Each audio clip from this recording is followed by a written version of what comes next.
Bonjour à tous. Alors, quel rôle les PAT jouent-ils dans l'accompagnement de la résilience alimentaire en Outre-mer? En fait, nous allons essayer d'aborder cet enjeu au travers du PAT de Port-Louis et en indiquant quelles sont les orientations qui sont pour leur prise pour répondre un peu à cet enjeu. Alors, l'origine de notre démarche. Tout d'abord, elle vient de l'état de la population, notamment celle de Port-Louis, dont une grosse partie est en situation de grande pauvreté. Les éléments fournis par l'INSEE montrent très clairement que cette situation est globale à l'ensemble de la Guadeloupe, même si Port-Louis, comme commune très excentrée, a une situation de grande pauvreté plus importante. Il n'est pas rare que plusieurs des enfants scolarisés dans la commune ne fassent qu'un seul repas par jour qui est fourni par la cantine. Pour aborder cette situation qui est en fait problématique vis-à-vis de l'alimentation, nous avons choisi à Port-Louis d'attaquer le problème par le système alimentaire territorial, en l'analysant par le biais d'un outil politique qui est celui du PAT, puisque le PAT nous permet aussi de lutter contre la précarité alimentaire.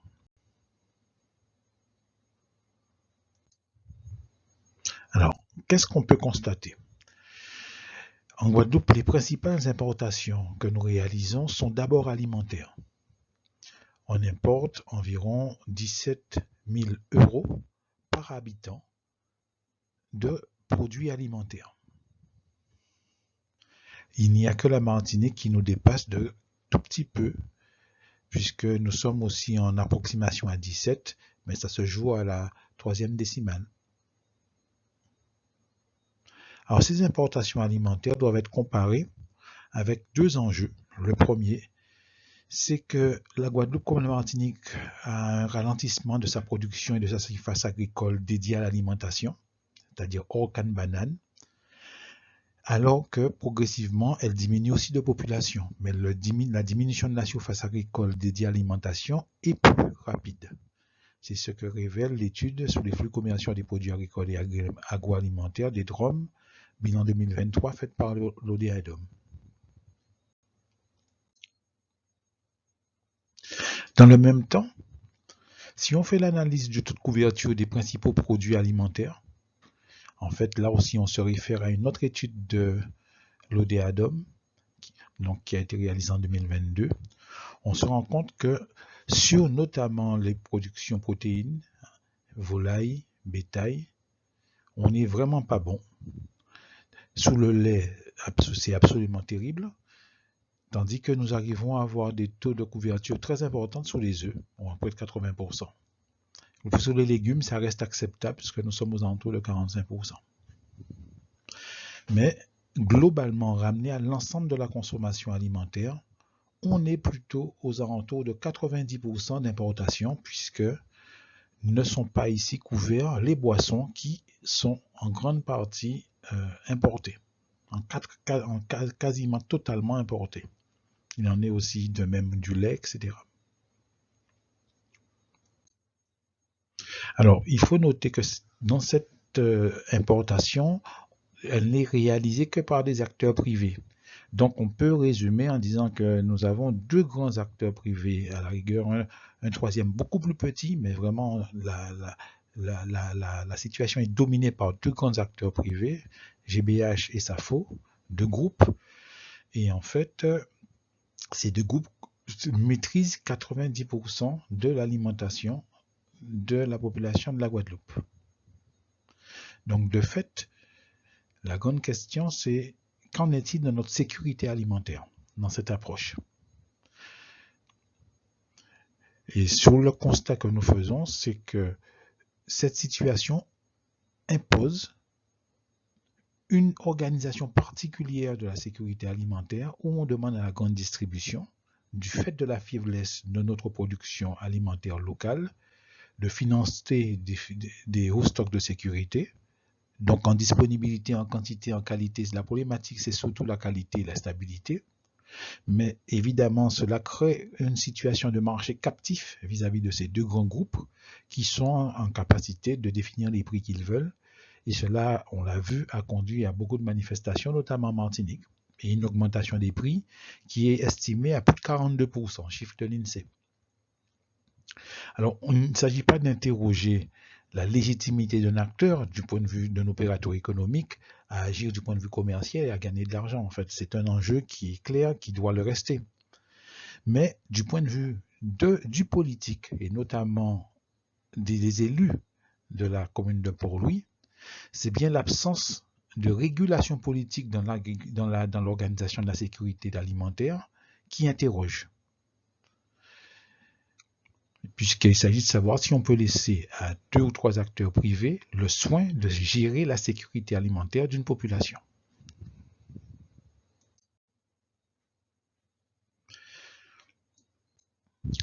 Alors, nous avons retenu que les PAT ont comme objets principaux la reterritorialisation des systèmes alimentaires et la lutte contre la précarité alimentaire, en sachant qu'un système alimentaire, c'est bien l'ensemble des agents, des services, des institutions en charge de la production, de la distribution, de l'accès à la consommation, du stockage.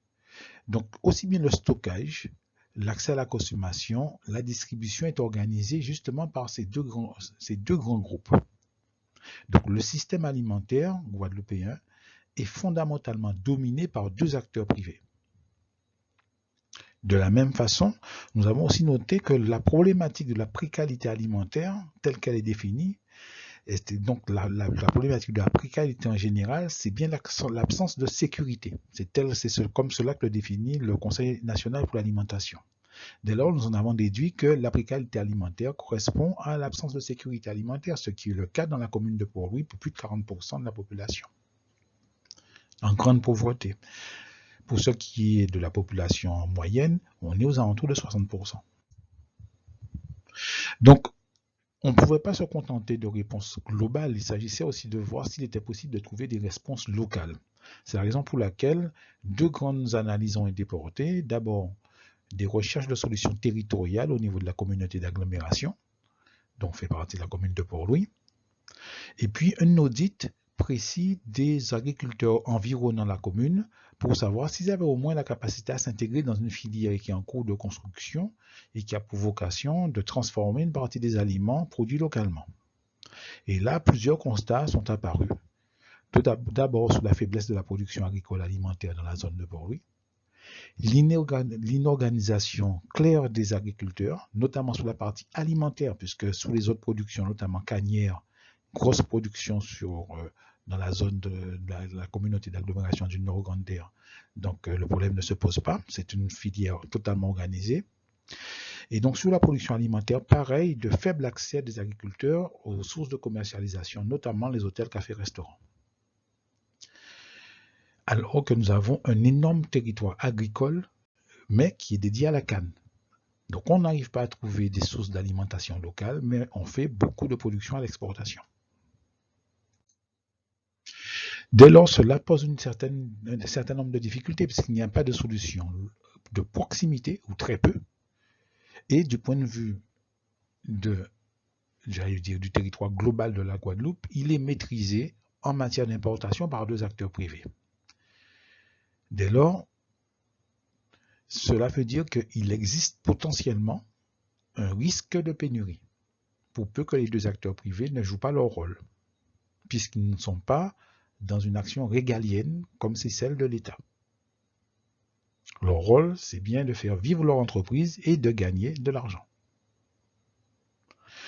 Et donc pour nous, ce risque-là, qui est potentiel, doit s'apparenter à une notion de risque majeur à cause du fait que même si de façon très aléatoire, il ne peut intervenir qu'en des cas particuliers, c'est bien la définition du risque majeur, les impacts risquent d'être extrêmement importants. Et donc l'objectif à moyen terme de la ville de Port-Louis est, en faisant j'allais presque dire consortium, de faire reconnaître le risque de pénurie alimentaire comme un risque majeur, notamment par le biais d'une subvention privée qui lui a été accordée par la Fondation Carasso Et donc, c'est au travers de cette action, sur un projet qui s'appelle Carasso, que deux orientations sont prises. L'une, de faire reconnaître le risque de pénurie alimentaire comme un risque majeur. L'autre, c'est d'apporter des solutions au travers de productions qui sont appelées GEM et qui sont en fait des productions résilientes, résistantes aux aléas, qui sont des productions endémiques qui ont nourri leurs hommes à l'époque où les choses étaient difficiles, notamment en Guadeloupe, dans les périodes justement post-coloniales ou les périodes de guerre ou d'avant-guerre. Et cette stratégie de pénurie alimentaire, de faire reconnaître le risque de pénurie alimentaire comme un risque majeur, en fait, elle est intéressante dans le sens où elle impose des approches réglementaires et elles permettent donc de s'inviter à la table de l'importation, à la table des distributeurs, pour aborder de façon collective la problématique de la sécurité alimentaire. Et donc, ça permet de jouer sur les 4 points fondamentaux, hein, l'information des populations, pour qu'elles comprennent ce qui se joue, et notamment la problématique de la sécurité alimentaire. Elle permet d'essayer de travailler sur la prévention et notamment la diminution des vulnérabilités. Donc potentiellement, s'il faut voir des éléments de stockage intermédiaires, s'il faut mettre un système d'information alimentaire, enfin un certain nombre de choses auxquelles la commune de Port-Louis réfléchit. Trouver des solutions pour protéger les personnes et en fait définir les différentes approches en matière de gestion de risque si jamais on doit se retrouver dans une situation qui s'apparenterait à celle qu'a connue Mayotte. Alors les stratégies qui sont engagées dans le PAT de Port-Louis. D'abord, il s'agit de prendre acte de la compréhension que nous sommes en train d'obtenir sur l'organisation de la sécurité alimentaire, aussi bien sur la commune que dans le territoire de la Guadeloupe. Et puis, de travailler à développer avec l'ensemble des autres collectivités, notamment les autres communes, une coordination des PAT pour que nous puissions de façon collective gérer les dépendances alimentaires. Cette notion de capacité de gestion qui intervient dans la capacité d'intervention, en fait, elle s'inscrit dans la vision que la commune de Port-Louis a de la souveraineté alimentaire qui pose le principe pour les acteurs de savoir, même s'ils sont dépendants, de pouvoir gérer ces dépendances. Donc il y a derrière une action de choix qui pour l'instant n'intervient pas dans les importations qui sont réalisées par les deux grands distributeurs.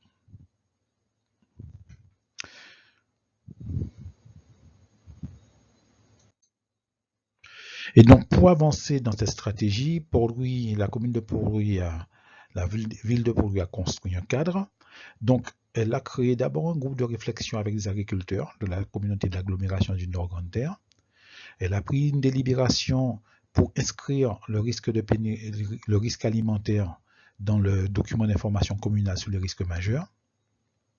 Elle a entamé une sensibilisation de l'association des maires par courrier, et donc pour lequel le président de l'association des maires indique aux maires qu'il faut qu'ils se sensibilisent et qu'il faut qu'ils intègrent à l'intérieur de leur document d'information publique dans le DICRIM et le PCS les éléments que la commune de Port-Louis est en train de mettre en exergue.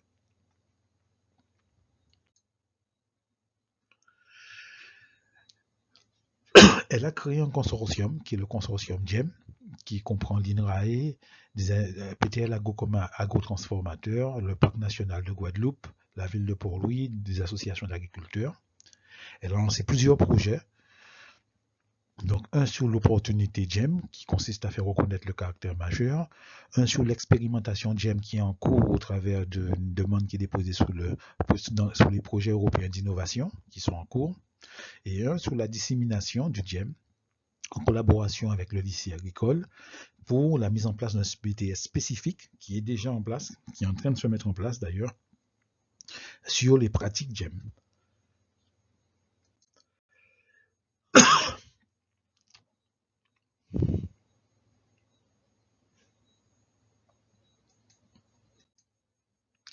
Alors, ce qu'on peut retenir, c'est que le projet Carasso, qui est actuellement en cours, il prévoit de répondre à donc cet appel à projet sur le PEI pour le 30 juin.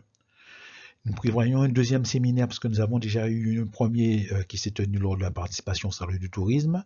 Donc un deuxième séminaire sur la sensibilisation des 3 écosystèmes que nous avons identifiés, politiques, les ménages et les citoyens, ainsi le 3e, celui de la société civile active. Et enfin, il devrait se terminer par la remise des rapports qui sont actuellement prévus dans le cadre du projet Carasso, notamment l'expertise juridique sur la notion de risque majeur. Une première approche de sélection de critères des produits GEM qui serait réalisée par INRAE. Et enfin, la formation des élus et le séminaire de clôture.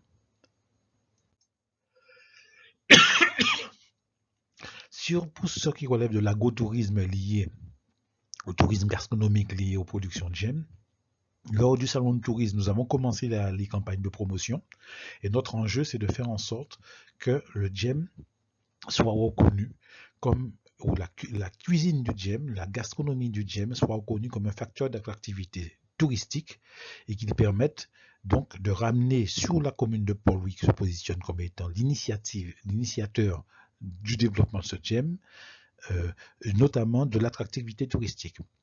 Et donc, est actuellement en cours des actions de communication que nous avons commencé d'abord au Salon du tourisme, et puis l'élaboration de recettes, la promotion des produits auprès des restaurateurs.